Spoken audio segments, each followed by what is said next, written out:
আসসালামু আলাইকুম। আপনার জীবন চলার পথে আপনি আপনার পরিবারের লোকগুলাকে তখনই চিনতে পারবেন যখন আপনার পরিবারে আপনার মা থাকবে না। কারণ আপনি মা থাকলে অনেক সমস্যার সমাধান উনি করে দেয়। হ্যাঁ, কেউ কারোর সাথে খারাপ সম্পর্ক হওয়ার সুযোগ তৈরি করে দেয় না, উনি সমস্যাটা সমাধান করে দেয়। কিন্তু আপনার মা যখন থাকবে না, তখন আপনি বুঝতে পারবেন যে আপনার পরিবারের কে কোন ধরনের মানসিকতা নিয়ে চলে। এবং মা এমন একটা জিনিস, এই পৃথিবীতে যার মা নাই তার এই পৃথিবীতে কোনো কিছুই নেই। যার মা আছে তার আখিরাত আছে, তার দুনিয়া আছে। কারণ আপনার মার দোয়া কখনো বৃথা যায় না, কখনো বৃথা যায় না। মা এমন একটা জিনিস যেটা আল্লাহ রাব্বুল আলামিন মার সম্মান দিছে পৃথিবীর সর্বোচ্চ উপরে। মা এমন এক জিনিস, মার দোয়া কখনো বিফলে যায় না। তো আমাদের যাদের মা আছে তাদেরকে সর্বোচ্চ সম্মান দেওয়া উচিত।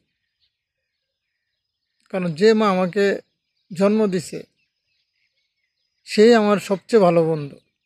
কারণ আপনি বউ বলেন, ভাই বলেন, আত্মীয় স্বজন বলেন, আপনার দুর্বলতা নিয়ে তারা কোনো না কোনো এক সময় সুযোগ নেব, কিন্তু মা একমাত্র ব্যক্তি যিনি আপনাকে ভালোবাসা ছাড়া কখনো আপনার কোনো সুযোগ নেবে না। মা নিজে না খায় সন্তান খাওয়ায়, সেটা হলো মা। যার মা নাই তার এই পৃথিবীতে কিছুই নেই। যার মা আছে এই পৃথিবীর সবচেয়ে ধনী ব্যক্তি সে, কারণ তার মা আছে। কারণ মা এই পৃথিবীতে সবচেয়ে আপন।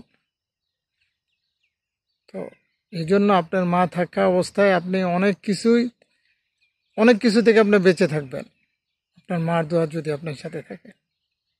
আর আপনার মা যদি মারা যায়, আপনার পরিবার থেকে আপনি বুঝতে পারবেন যে আপনার পরিবার থেকেই কত মানুষ আপনার বিপক্ষে দাঁড়ায় গেছে। তো মা এমন এক জিনিস। তো যাদের মা আছে আমি মনে করি তাদেরকে সর্বোচ্চ সম্মান দেওয়া উচিত। এবং যারা প্রবাসী আছেন অবশ্যই আপনার মাকে সম্মানজনক জায়গায় রাখবেন, ওনার দোয়া নেবেন। কারণ আপনি তো এখানে এমনিই কষ্ট করেন। তা আপনার জন্য যদি আপনার মা মন খুলে দোয়া করে, তাহলে আল্লাহ রাব্বুল আলামিন আপনাকে এখানেও ভালো রাখবে, পরকালেও ভালো রাখবে। কারণ আমি এই জিনিসটা বুঝি, আমার মা এই দুনিয়াতে নাই। তো আমি বুঝি যে এখন এই পৃথিবীতে মা ছাড়া আসলে পৃথিবীটা কতটা অসহায়। আপনার সব কিছু আছে, কিন্তু আপনি মন খুলে কথা বলার মতো একটা মানুষ নেই যাকে আপনি বিশ্বাস করতে পারেন। কিন্তু মা থাকলে আপনি সব কিছু তার সাথে শেয়ার করতে পারতেন। এই জন্য মাকে পৃথিবীর সর্বোচ্চ আসনে বসানো উচিত।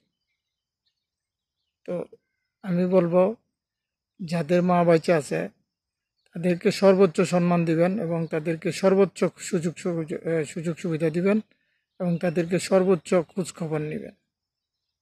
কারণ মা যখন চলে যাবে তখন আপনি বুঝবেন যে হ্যাঁ, কি ছিল আর কি হারাইলেন, তার আগে বুঝবেন না। তো এই জন্যই বলি যে পৃথিবীতে এত এত সম্পর্ক, দেখেন কোনো সম্পর্কই সঠিক না, একমাত্র মা আর ছেলের সাথে যে সম্পর্ক, এই সম্পর্ক থেকে যখন মা হারিয়ে যাবে তখন আপনার সামনে দেখা যাবে যে আপনার পরিবারেই সবার আগে তাদের চেহারাগুলো ভাসে উঠবে। তো সব মায়ের প্রতি সালাম এবং সব মায়ের জন্য দোয়া করি আল্লাহ যেন সবাইকে ভালো রাখে এবং সবাই যেন ভালো থাকে। আসসালামু আলাইকুম।